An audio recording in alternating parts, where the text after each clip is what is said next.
네, 안녕하세요. 벌써 성경을 어떻게 읽을 것인가? 그 세 번째 시간입니다. 제가 말씀드렸듯이 이제 이번 그 공부부터는 직접 본문을 우리가 이제 다루게 됩니다. 처음으로는 이제 서신서를 우리가 다루게 되는데요. 이 저자가 말하듯이 서신서가 굉장히 익숙하고 또 쉬운 부분이 많이 있다고 생각하지만 이 해석을 할 때, 그러니까 오늘날의 이 서신서를 가지고 해석을 할 때는 논란의 여지가 많이 있다는 것을 알 수가 있습니다. 예를 들면은 그 머리에 수건 쓰는 문제, 천주교 같은 경우에 머리에 수건을 쓰고 있는데 우리는 머리에 수건을 쓰고 있지 않죠. 그러니까 이런 부분에 대해서 해석의 여지가 많이 있어요. 그러니까 서기를 잘해야 되는 거예요. 그래서 이 서신서 서기를 통해서 그 나중에 이제 해석까지 우리가 어떻게 할 수 있을지 이번 그 공부를 통해서 우리가 하나하나씩 살펴가도록 하겠습니다. 자, 서신서라는 것은 여러분도 알겠지만 편지라는 거예요. 편지. 그래서 그 편지를 보면은 발신인의 이름, 뭐 수신의 이름, 인사, 뭐 기도나 감사, 본문, 뭐 끝 인사, 뭐 이런 형식으로 보통은 그 되어 있습니다. 그러니까 그 성경의 이 서신서, 그러니까 편지로 기록된 글을 보면 이렇게 되어 있어요. 그래서 뭐 바울은 뭐 고린도 그 성께 뭐 문난 하나님께 뭐 기도하고 감사드린다 하면서 쭉 본문의 내용이 나오고 마지막에 너희 무리에게 은혜와 평강이 있을지어다 뭐 이렇게 해서 끝 인사를 하는 것을 볼 수가 있어요. 근데 모든 서신서가 성경의 서신서가 이러한 형식을 띠고 있느냐? 그렇지는 않아요. 어떤 건 빠져 있고 어떤 건 뭐 이렇게 그 이와 다른 어떤 뭔가가 있을 수 있지만 비교적으로 이러한 형식으로 되어 있다라는 거예요.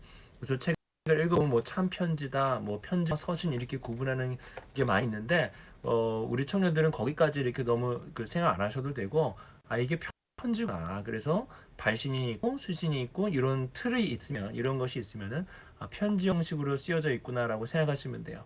그래서 제가 옆에도 이거 가져왔는데 누가 쓴 거예요. 인터넷 보니까 있어서 가져왔어요. 그러니까 엄마 하면서 그 발신 이름이 아니고 그 수신의 이름이 먼저 나오죠. 엄마, 나, 뭐 나윤이야 해서 발신의 이름이 나오는 것을 볼 수 있어요. 그래서 인사를 해요. 엄마한테 뭐 이러면서 인사를 하고 그다음에 어떤 내용을 쭉 쓰고 마지막에 낳아주셔서 정말 감사합니다. 엄마를 사랑하는 나윤이가 이렇게 쓰는 것을 볼 수가 있어요. 그러니까 이렇게 오늘도 편지 쓸 때 이러한 형식이 있지 당시에도 그랬다는 것을 알 수가 있습니다.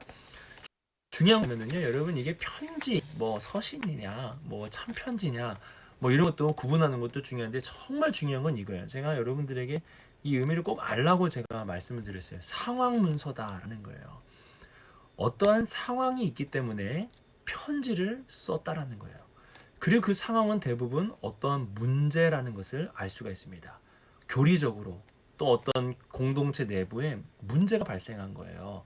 그래서 이 문제를 해결하기 위한 그런 편지를 썼다라고 그렇게 이해하시면 됩니다. 그러니까 어떤 특정한 상황이 벌어졌고 그 상황을 해결하기 위하여 그 상황을 바로잡기 위해서 바울이 편지를 쓴 것이다. 이렇게 이해하시면 되겠습니다. 그래서 여기서 이런 말 써요. 과제의 신학이다. 이런 말을 썼습니다. 말이 좀 어렵긴 해요. 과제의 신학이 무슨 말이냐. 그러니까 신학 논문을 읽듯이 읽지 마라. 그러니까 로마서를 읽을 때, 뭐 갈라디아서를 읽을 때 어떤 그 교리적인 틀이 우리에게 너무 있다 보니까 뭐 이신칭의 뭐 이런 것들이 나와야 안 나오는 게 아니에요. 근데 마치 그런 교리를 가르쳐 주기 위한 신학 논문 이렇게 생각하는데 그게 아니라 어떤 특정한 상황이 있다는 거예요. 그 상황에 따라서 바울이 그 문제를 해결하기 위해서 무언가를 썼다는 거예요. 그래서 여기서도 얘기하듯이 갈라디아서와 로마서에서 유독 많이 나타나는 말이 칭의라는 말이에요. 칭의는 의롭게 됐다, 뭐 의롭게 하다라는 그런 의미 아니겠습니까? 이게 구원이랑 같은 의미인데 유독 로마서랑 갈라디아서에서는 칭의라는 말을 사용한다는 거예요. 그 왜 이런 말을 사용할까요? 이런 말을 많이 쓸까요? 그 상황이 있었던 거예요. 율법과 어떤 당시 그 기독교 유대교 유대인 기독교들과의 어떤 그 갈등 문제 안에서 바울이 무언가를 그 말하기 위해서 칭의라는 표현을 썼다는 것을 알 수가 있습니다.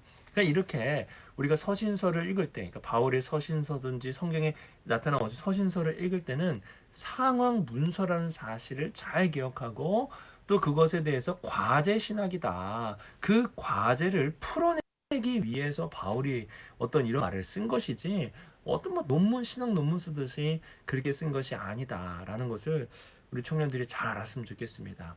그래서 이런 것을 우리가 알기 위해서는 그 당시의 상황을 파악해야 돼. 이게 역사적 문맥인데 이 상황을 우리가 파악하는 게 참 중요합니다. 그래서 이 책의 저자가 상황을 파악하기 위해서는 그 두 가지를 제시를 해요. 첫 번째는 그 개론을 알아야 된다. 개론. 예를 들면 고린도전서, 고린도후서에 개론을 우리가 좀 알 필요가 있다라고 그렇게 얘기하고 있습니다. 이거는 도움을 받아야 돼요. 어떤 그 역사적인 개론 이런 부분을 우리가 많이 알아야 되기 때문에 이거는 도움을 받아야 됩니다. 여러분 스스로 하는 게 아니라 도움을 받아야 돼요. 그다음에 다음 거 전체를 읽어라. 빅 뷰를 가져라. 이거는 여러분이 하시는 겁니다. 그러니까 처음부터 끝까지 쭉 이렇게 읽어가는 거예요. 읽어가면서 서신서를 읽을 때는 어떤 문제가 있었는지 그리고 이 문제를 어떻게 해결하고 있는지를 여러분들이 파악하면서 읽어가면 됩니다. 그래서 뭐 있는 것 중에서 그 여기서 얘기할 때는 반복되는 단어를 표시해라. 뭐 또는 그 저자 그 발신이 누구고 수신인이 누구고 그리고 상황이 어떠한 일이 일어나고 있고 어떻게 해결하고 있는지를 생각하면서 이렇게 읽으라고 합니다. 뭐 다 지키면서 하면 너무 좋죠. 근데 여러분들 이렇게 쭉 한번 읽으면서 어떻게 하시면 되냐면은 무슨 상황이 있었는가 이런 생각을 가지면서 읽으시면은 아 이런 문제가 있었구나. 그리고 이 문제를 바울이 이렇게 해결하고 있구나라는 것을 염두에 가시면서 그 서신서를 쭉 읽어가시면은 되겠습니다. 그래서 저는 사실은 여러분들께 드라마 바이블을 많이 추천을 합니다. 처음부터 끝까지 읽을 때 좀 이렇게 생동감 있게 읽을 필요가 있어요. 서신서 같은 경우에는. 그래서 물론 이 바울의 감정 표현이나 이런 것들이 그 본문의 의도와 꼭 맞느냐 뭐 이렇게 질문할 수 있지만 그래도 제가 이렇게 서신서와 관련된 부분을 바이블 드라마 바이블을 읽으면은 굉장히 많은 감동을 받고 내용의 이해에 많이 도움이 되었습니다. 그래서 우리 청년들 드라마 바이블을 이렇게 읽어보시면은 거기에 감정 표현이라든지 또 거기에 어떤 바울의 마음이라든지 이런 것들을 성우분들이 아주 잘 표현했어요. 그러니까 여러분 드라마 바이블을 읽어가시면서 전체 를 이렇게 읽어가시면 도움이 될 겁니다. 자, 그래서 제가 좀 여러분들에게 좋은 뭐 성경 사전, 뭐 주석 이런 거를 추천을 하는 게 좋을 것 같아요. 추천하는 게 좋을 것 같은데 우선은 여러분들에게 추천할 수 있는 것은 제가 쓴 것 중에서 독일 관주 해설 성경 전서 이거는 제가 정말 추천해 드립니다. 왜냐하면 여러분들이 어떤 개론을 봐야 되고 그리고 주석이나 관주나 성경 사전이나 이러한 것들을 책마다 하나씩을 사실은 사는 게 좋아요. 성경 사전 이런 걸 사고 또 주석은 이런 걸 사고 관주는 뭐 이런 거 뭐 개론서 이런 거 다 좋은 것들이 많이 있는데 사실 독일 관주 해설 성경 같은 경우에 이게 한 군데다 몰아져 있습니다. 몰아져 있고 또 내용도 굉장히 좋아요. 내용도 굉장히 좋고 특히 제가 뒤에 있는 사전이나 이런 것들 보면은 참 마음에 드는데 왜 마음에 드냐면은 짧아요. 너무 짧아요. 그러니까 좋은 거예요. 여러분들 같은 경우에 막 믿음 하는데 막 너무 길게 돼 있고 한 장, 두 장, 세 장 있으면은 믿음이라는 걸 알다가도 모르지 않겠습니까? 근데 이거 보면 짧아요. 그냥 짧게 딱 정리해줘요. 근데 그거에 대해서 그게 막 뭐 이상하거나 그런 게 아니라 좋아요. 의미가 아주 좋습니다. 그래서 여러분들이 독일 관주 해설 성경을 사서 갖고 계시면 참 좋다. 가격도 저렴합니다. 24,300원. 굉장히 싸지 않습니까? 이거 하나 있으면 여러분 성경 사전 그리고 개론, 주석, 관주는 제가 나중에 설명드리겠지만 이런 부분이 다 해결이 될 수 있는 거예요. 그리고 또 하나는 역사적 배경을 여러분들이 심도 있게 알기 위해서는 성경 배경 주석, IVP 성경 배경 주석 하나쯤 갖고 계시면은 좋지요. 아주 좋습니다. 이거는 좀 비싸요. 5만 한 8천 원 정도, 5만 원이 넘는 아주 비싼 가격을 자랑하고 있습니다. 그래서 저도 학부 2학년 때인가 교수님이 사라 그래서 그때 거금을 들여서 이걸 샀는데 아직까지 제가 이거 보고 있습니다. 그러니까 우리 청년들도 뭐 돈이 아까울 수 있지만 평생을 쓴다는 생각을 가지고 이런 거 하나 구매해 놓으시면은 아주 좋을 것 같습니다. 그러니까 이런 걸 통해서 어떻게 하는 거예요? 전체적인 개론이라든지 당시의 배경이라든지 역사적 상황이라든지 이런 것들이 아주 잘 나타나 있습니다. 이게 읽으면 어느 정도 해결이 다 돼요. 해결이 됩니다.